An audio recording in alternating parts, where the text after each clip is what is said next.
এই মুহূর্তে পৃথিবীর সবচেয়ে বড় জোক হলো পাকিস্তান আর্মি পিস কিপিং এর জন্য গাজাতে যাচ্ছে, শান্তি রক্ষার জন্য তাদের আর্মি যাচ্ছে গাজাতে। মানে জিও পলিটিক্সে এমন ঘটনাও ঘটে যেখানে পাকিস্তান আর পিস দুটো কথাকে একসাথেও রাখতে হচ্ছে। পৃথিবীর সবচেয়ে বড় অযাচিত বড় মাথা ডোনাল্ড ট্রাম্প তিনি ঠিক করেছেন যে পাকিস্তানের আর্মিকে গাজাতে পাঠানো হবে, সেখানে হামাসরা যেন আর নেক্সট টাইম কোনো কিছু করতে না পারে। পাকিস্তানের সাথে আরো অনেক দেশের আর্মিরাই থাকবে, সেটার জন্য সেই পিস কিপিং লাইনটা যে বজায় থাকে, বাফারিং জোনটা, সেটা তারা দেখবে। আচ্ছা, পেহেলগামে যখন অ্যাটাক হলো তার কদিন আগেই দেখা গেছিল পিওকেতে অর্থাৎ পাকিস্তান অকুপাই কাশ্মীরে হামাসের টেররিস্ট গুলো এসে ওখানকার টেররিস্ট গুলোকে ট্রেনিং দিয়ে গেছে। আমি কি ধরে নেব যে এইগুলো পাকিস্তান আর্মি জানে না, মানে পাকিস্তান আর্মির অজান্তেই এই ব্যাপারগুলো ঘটেছিল। তাই সেই হামাসদেরই এই পাকিস্তান আর্মি নাকি আটকাতে যাচ্ছে। এবার বোঝা যাচ্ছে যে আসিম মুনির কেন পুরো কনস্টিটিউশনটাই চেঞ্জ করে দিল। ও এমন কনস্টিটিউশন বানালো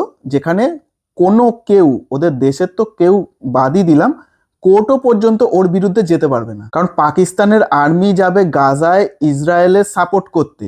তো এই জিনিসটা কিন্তু পাকিস্তানের এমনি নাগরিকরা কোনোভাবেই সেটা মেনে নেবে না। এইবার ন্যারেটিভ ওয়ারে তো সবসময় পাকিস্তান এগিয়ে থাকেই, তো তাদের গাল গল্প দেওয়ার জিনিস আরো না হয় বাড়িয়ে তাদেরকে ইন্টারনেটে নানান রকম কিছু দেখিয়ে সেটা না হয় আসিম মুনির ম্যানেজ করে নেবে। কারণ আমেরিকার থেকে যেটা আসছে আমদানিটা, সেটা তো ওদের পকেটেই যাচ্ছে, তো ওদের কিছু তো দিতে হবে। কিন্তু আমি বলবো ডোনাল্ড ট্রাম্প এখানে আবারও একটা বড় ব্লান্ডার করতে চলেছে। পাকিস্তান আর্মি থেকে শুরু করে পুরো পাকিস্তানেরই মানুষদের রেকর্ড আছে যে তারা মুখের উপর পুরো সবকিছু চাপা দিয়ে দেয়, মানে ডিনাই করে দেয়, যেটা হয় সেটা বলে না, আর ওপেন মিথ্যা কথা বলে। ওখানে গিয়েও শিওর এইটা হবে যে ওখানে হামাসকেই ভিতরে ভিতরে ওরা সাপোর্ট করবে, আর্মস দেবে, কিন্তু উপরে রিপোর্ট করবে যে সব ঠিকঠাক আছে। ফলে পরে যখন হামাস আরো বড় রূপ ধারণ করবে, কিছু করতেও যাবে, তখনও কিন্তু কোনো উত্তর থাকবে না যে সেটা হলো কি করে। সেই সময় না হয় একটা নতুন ন্যারেটিভ বানিয়ে দেবে।